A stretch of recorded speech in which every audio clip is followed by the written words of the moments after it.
So a lot has happened in the past months. First off, I went to college. I left my beloved home of Singaspanistan for Northeast Ohio. My college experience so far has been honestly really bad, but the location was golden. Within 10 minutes of my campus, I had access to two fantastic places to see real trains. Now, I've never been the railfanning type, so to speak, until now. I get such a thrill to go out trackside and just see what comes through. I'm also by no means an expert on any of this. I don't know what every train symbol is or how to read the signals or anything like that. I also don't have great camera equipment. I literally just record with my phone. Nevertheless, join me in this video as I go through some of my experiences as a new railfan in Northeast Ohio. On my first day out, I decided to explore downtown Kent and its railroading scene. It's home to two rail companies. The Akron-Barberton Connection Railway runs on the former Erie Railroad through downtown, and along the waterfront, the CSX Railroad runs on their Newcastle Sub, former Baltimore, Ohio main line. On this day I didn't see any trains, but I sure as hell got a good look at the beautiful scenery downtown. My second day out took me to Ravenna, Ohio, along the Norfolk Southern's main line between Conway, Pennsylvania and Cleveland, Ohio. This is a busy stretch of rail, and I heard on the grapevine that the Conrail Heritage Unit was going to come in, and we all know how much every phoner loves Conrail. So I hopped in my car and drove out there. Now, I will spare you most of the video clips of this trip because I'm an idiot and shot most of it in vertical.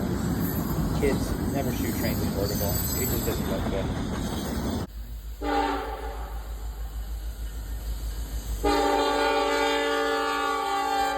Another lesson I learned is that shooting trains at night is usually not the best of ideas. When the sun goes down, you only really have the lights of the grade crossing and the lights of the train to work with. And photography just doesn't look very good then. However, Conrail was on its way and I came out here to see that, so I might as well stick around for it. And a few hours later, here she was, the Conrail Heritage Unit, in all her glory at 9 o'clock at night. The very next day, I caught these two locomotives completely by accident. This is Wheeling Lake Erie 7001 and Wheeling and Lake Erie 7019. Both are EMD SD40-2s. Sitting behind them was Akron-Barberton Connection 4005, a GP40-3 that basically spends its entire life up here.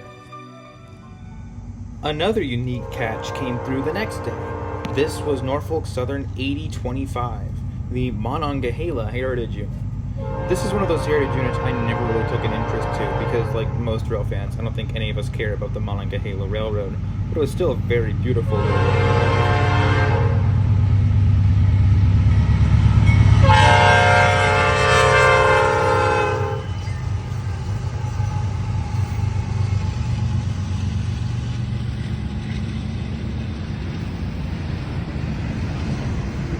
Now, when I first started going out and shooting video of trains, I recorded the whole damn train.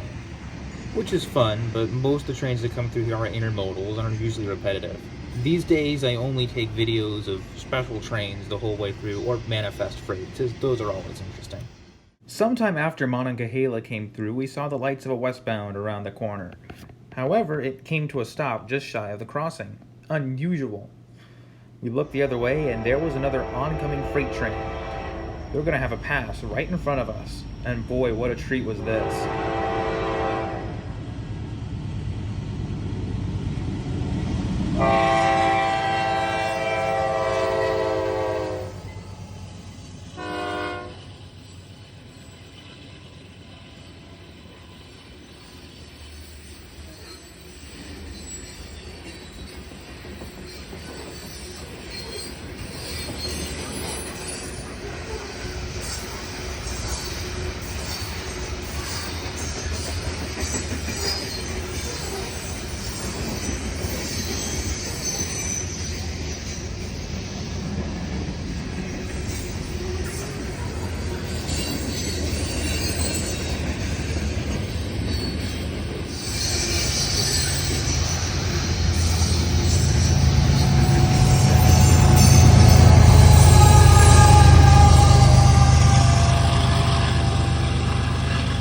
After that, the westbound spooled up, and what a lash up of power.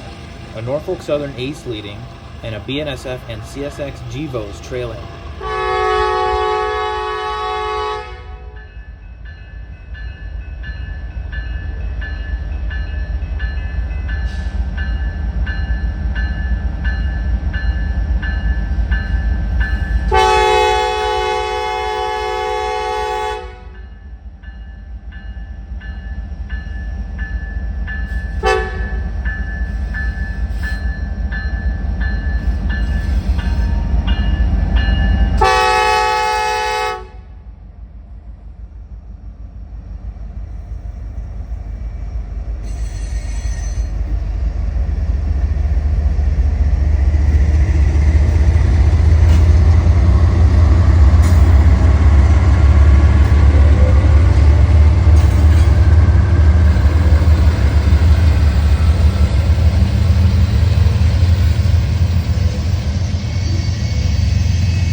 Another train with foreign power next, this time a former BC Rail-9 trailing third.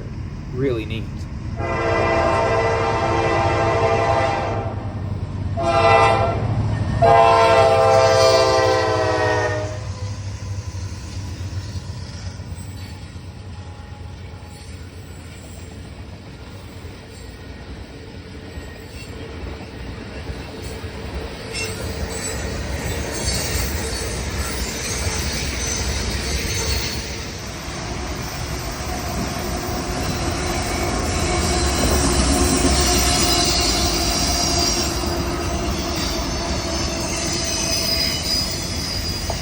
Train spotting in downtown Kent is quite the challenge, mainly because the westbounds don't blow their horns until they're quite literally on top of you, as there's no grade crossings before this little park here on the riverfront.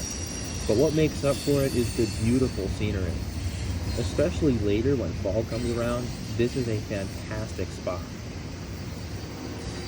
Now, while Norfolk Southern trains tend to have more interesting motive power, CSX trains also can have some cool things. About a week later, I was able to catch 2 of CSX's special interest units.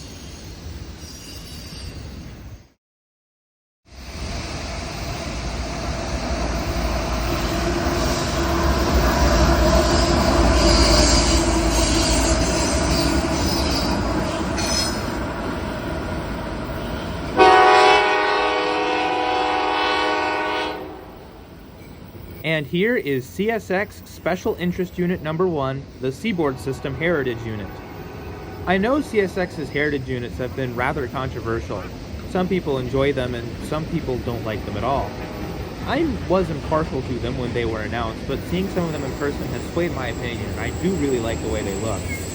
Seaboard isn't one of my favorites, but I do think the livery looks nice. After missing Baltimore and Ohio twice, seeing this one was a good treat. I popped over to Diamond Street Crossing in Ravenna for CSX Special Interest Unit Number 2, engine 1776.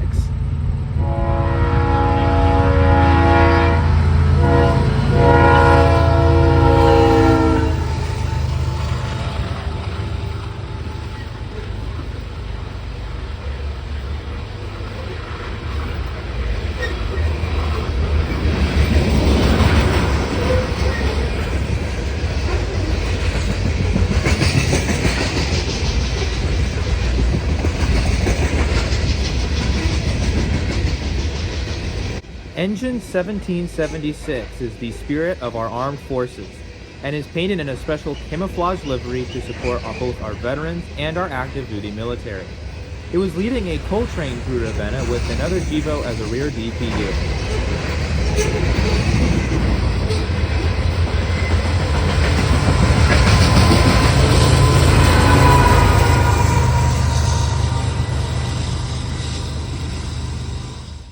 Before I end this video, I've got 2 more treats in store. The first is this NS manifest with a BNSF rear DPU.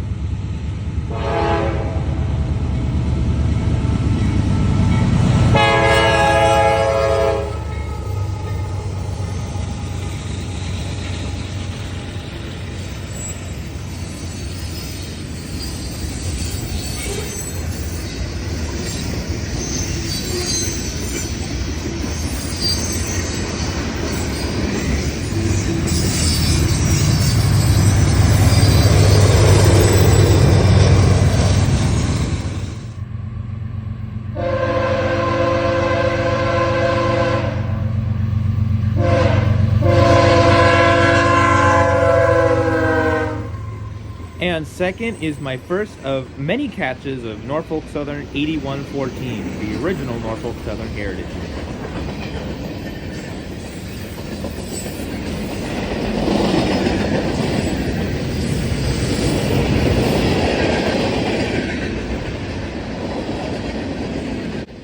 And that's going to do it for today's video.